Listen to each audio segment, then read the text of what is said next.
भी कैसे होगी आपके अकॉर्डिंग, कैसे होगी कामयाब? और मोशन मूव किया है इंडिया में उन्होंने, इंडिया मोदी जी चलें ने। ठीक है, उन्होंने मूव किया है, अगर उनके कामों पे देखें तो आप बता सकते हैं कैसे होगी? कि मोदी जी ने इंडिया के लिए किया क्या है। 10 साल पहले अगर आप देखे जाएँ, 10 साल पहले आप पाकिस्तान को देख लें और इंडिया को देख लें और आज का दिन देख लें, पाकिस्तान कहाँ पे खड़ा था और इंडिया कहाँ पे था और आज दोनों मुल्क कहाँ पे हैं।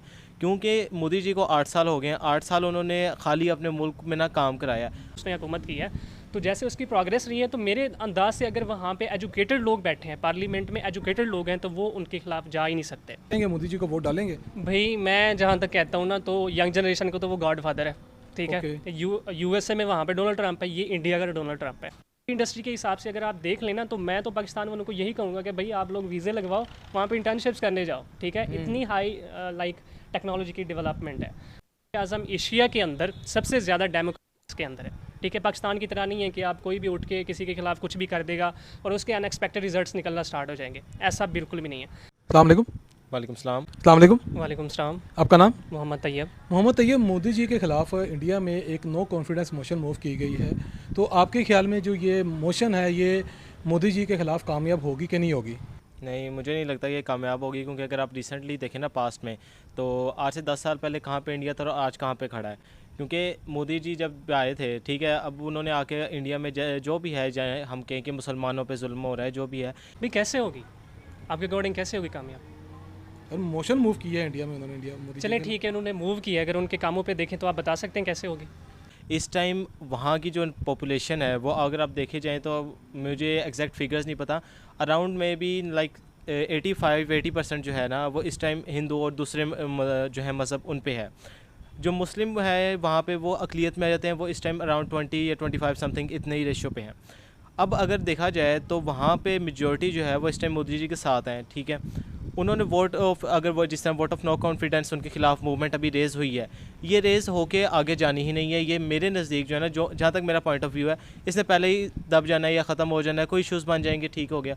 इसी तरह क्योंकि अगर मेन जो मोटिव है वो आ जाता है कि हो ही नहीं सकता ऐसे। क्यों, ठीक उसकी है। वजह?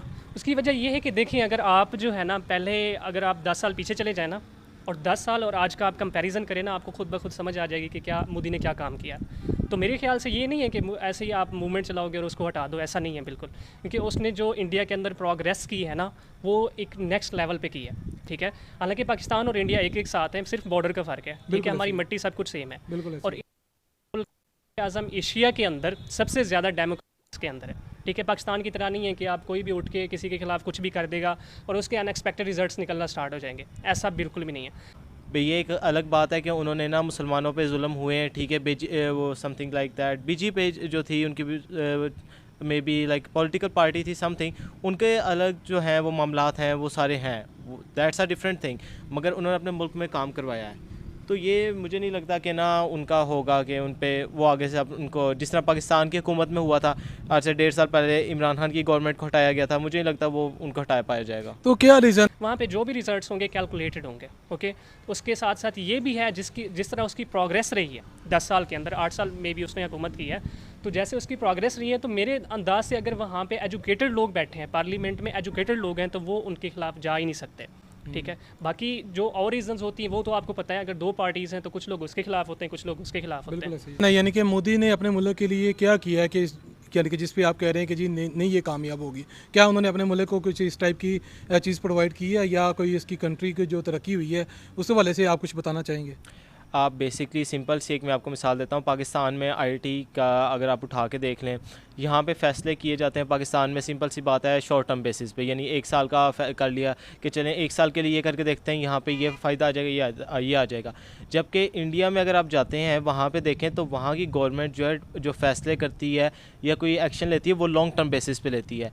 वो आगे जाके उनको कि मोदी ने अपने मुल्क के लिए ऐसा क्या कारनामा अंजाम दिया कि उनकी जो जनरेशन है वो उनको सपोर्ट करेगी, अगर ये कामयाब हो भी जाती है? क्योंकि इंडिया में इलेक्शन होने वाले आगे, तो आपको जो नए इलेक्शन है, क्या वो मोदी जी को सपोर्ट करेंगे, मोदी जी को वोट डालेंगे? भाई मैं जहाँ तक कहता हूँ ना, तो यंग जनरेशन को तो वो गॉड फादर है, ठीक है। यूएसए में वहाँ पे डोनाल्ड ट्रंप है, ये इंडिया का डोनाल्ड ट्रंप है, ठीक है। अगर आप आईटी इंडस्ट्री में देखें, आप बिजनेस में जाएं, तो आपको पता चलेगा। तो मैं तो यही है कि यहाँ पर में आईटी इंडस्ट्री वाले हैं, बिल्कुल। तो आप उनकी प्रोग्रेस देख लें, उनकी देख लें, उनकी कंपनीज देख लें, इधर की देख लें, ठीक है। वहाँ पे जो प्रैक्टिकलिटी है वो बहुत ज़्यादा है अकॉर्डिंग टू यंग जनरेशन, ठीक है। वहाँ पे जो वो बजट कंज्यूम कर रहे हैं राइट अवे एजुकेशन सेक्टर पे, वो बहुत ज़्यादा बजट कंज्यूम कर रहे हैं एक एजुकेट करने के लिए, ठीक है। अगर बेनिफिट देते हैं। पाकिस्तान में स्टार्टिंग से इशू ये आ रहा है कि जो गवर्नमेंट आ रही है वो आगे शॉर्ट टर्म बेसिस पे फैसला करती है, जो शॉर्ट टर्म फ़ायदा देते भी है, बेनिफिट उनका हमें आता भी है, मगर आगे लॉन्ग टर्म में जाके ना हमें कोई बेनिफिट आता ही नहीं है। हम टोटली जो है ना at the end of the day हम वहीं पे वापस आके खड़े होते हैं जहाँ से चले थे। जबकि इंडिया में ये चीज़ नहीं है। वहाँ पे उन्होंने एक लॉन्ग टर्म फैसला किया है, उन्हें पता है करंटली हमें बेनिफिट नहीं आएगा, मगर इन लॉन्ग टर्म आज से 2 साल बाद 3 साल बाद हमें जाके जो बेनिफिट आएगा वो आज के करंट बेनिफिट से बहुत ज़्यादा होगा, यानी 100 and 200% वो ज़्यादा फ़ायदा देगा। तो ये चीज़ आती है जो मैटर करती है। आप डिफरेंस निकालते हैं पहले उसके साथ और दूसरे वज़ीर आज़म के साथ, तो ये बहुत बड़ा फ़र्क है इंडस्ट्री के हिसाब से। अगर आप देख लेना तो मैं तो पाकिस्तान वालों को यही कहूँगा कि भाई आप लोग वीज़े लगवाओ, वहाँ पे इंटर्नशिप्स करने जाओ, ठीक है। इतनी हाई लाइक टेक्नोलॉजी की डेवलपमेंट है और बिज़नेस जहाँ तक हम सोचते हैं मोदी के दौर में यहाँ तक पहुँचा है कि आप अगर दुनिया के किसी भी कोने में जाओ, लाइक किसी भी कोने में जाओ तो कोई ना कोई इंडियन बंदा वहाँ पे बैठा होगा।